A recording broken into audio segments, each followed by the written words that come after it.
E isso aqui você já está entendendo que essa história não é literal. A pessoa que realmente vai tentar ler isso de uma forma literal, ela vai estar cometendo um erro muito grande, como já disse o Rabino Yitzhak Luria, no ano de 1500, um dos maiores cabalistas da história, fala que a pessoa que entende isso de forma literal, ela realmente está cometendo um erro gigantesco. Qual a interpretação correta desse fato? A serpente, ela claramente na história da criação, ela representa o mau instinto. Ela representa aquela força negativa que, no nível do jardim do Éden, estava fora do ser humano. Ou seja, Adão e Eva eles estavam num nível de pureza muito grande, onde não existia o mal dentro dele. Qual era o objetivo grande da serpente? O grande objetivo dela era fazer Adão e Eva comerem o fruto da árvore do conhecimento do bem e do mal. Por quê? Porque o que ela quer é que o ser humano tenha o mal dentro dele e não como algo externo. O que significa isso? Significa que o ser humano está num nível de pureza, de conexão muito grande com Deus e a verdade é muito clara para ele. Quando o mal entra dentro do ser humano, para começar, há barreiras entre o ser humano e o seu Criador. Além disso, a verdade não está mais clara. A pessoa tem muitas dúvidas, isso é certo ou errado? Qual a vontade verdadeira de Deus? Isso acontece até os dias de hoje.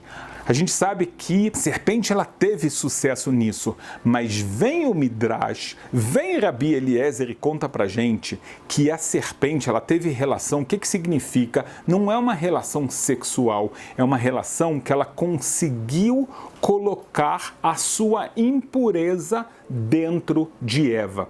Ela, antes de convencer completamente Eva a comer do fruto proibido, ela tinha que botar um pouco do veneno dela, da impureza dela, da maldade dela, senão Eva nunca iria comer do fruto proibido.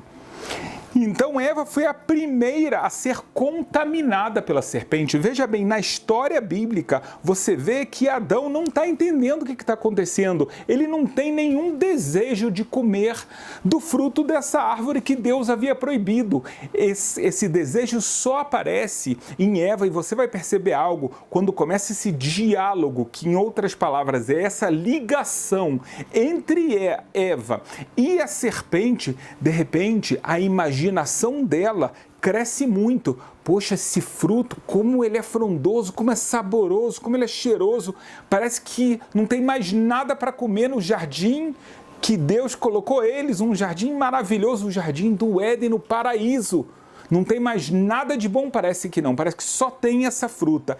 Aqui você começa a ver exatamente a influência da serpente.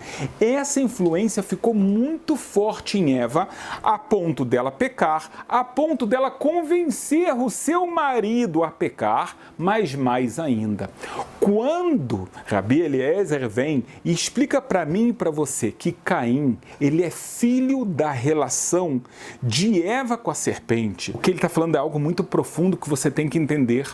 Então, o que significa que Caim é filho da relação de Eva com a serpente? A diferença é que Caim, ele, utilizando o seu livre-arbítrio, ele cai mais para esse lado. Ele se dá a oportunidade de conhecer mais, de tocar, de querer conhecer esse lado contaminado, impuro, poluído, o que não acontece com Abel. A gente vê que Abel, na hora de dar um sacrifício para Deus, ele vai com toda alegria, ele dá do melhor que ele tem, ele é muito generoso, ele sabe que ele tem uma escolha, como Caim teve uma escolha, mas ele decide ir para um lado que está completamente afastado da serpente. Ele sabe que tem uma serpente e ele quer se afastar dela.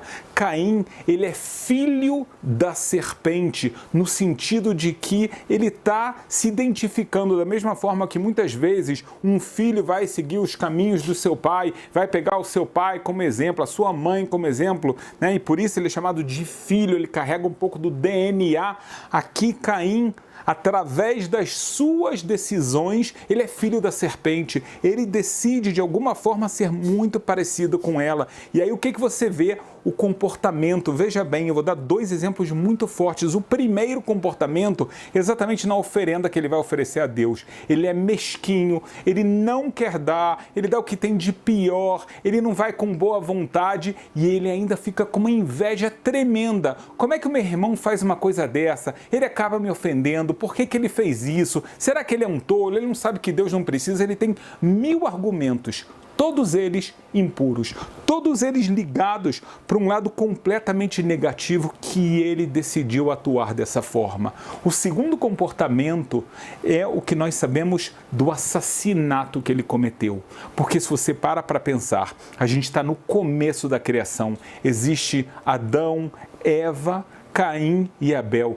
Como ele tem a coragem, como ele não tem a consciência de que esse ato que ele está fazendo é completamente abominável. Mais uma vez, a gente está no começo da criação de Deus. O que ele pensa? Que só ele deve continuar no caminho do que Deus está criando. Ele sabia claramente que ele estava fazendo um pecado terrível, mas ele decide por esse caminho, seja pela inveja, seja pela raiva. Ele não quer se controlar, ele quer ser o dono de tudo. Então ele tem tantas características más que ele acabou adotando pelo seu livre-arbítrio e é por isso que ele é chamado filho da serpente. Então vamos entender corretamente.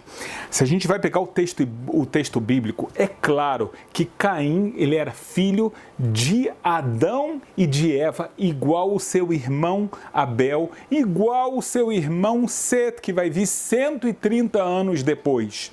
Porém, quando nós escutamos isso, de que ele é filho da serpente, aqui a gente pode falar que ele é filho espiritual da serpente. A serpente acaba sendo o seu mestre, o seu mentor, o caminho que ele decide seguir. E você vai ver já no começo da criação que existem as pessoas que estão seguindo um caminho correto de Deus e tem as pessoas que estão fazendo exatamente o contrário da vontade de Deus. Como está escrito ainda no Gênesis, ainda no começo, nas primeiras gerações que viu Deus, como as pessoas estavam praticando o mal. Muitas dessas pessoas acabam sendo ou descendentes de Caim, ou se eles não são biologicamente descendentes deles, são descendentes espirituais da mesma linha de Caim. E é algo que existe na humanidade até hoje. Nós temos que decidir, a gente vai ter proximidade com a serpente, a gente vai ser filho dessa serpente, ou a gente vai decidir por um outro caminho completamente diferente, o caminho de Deus.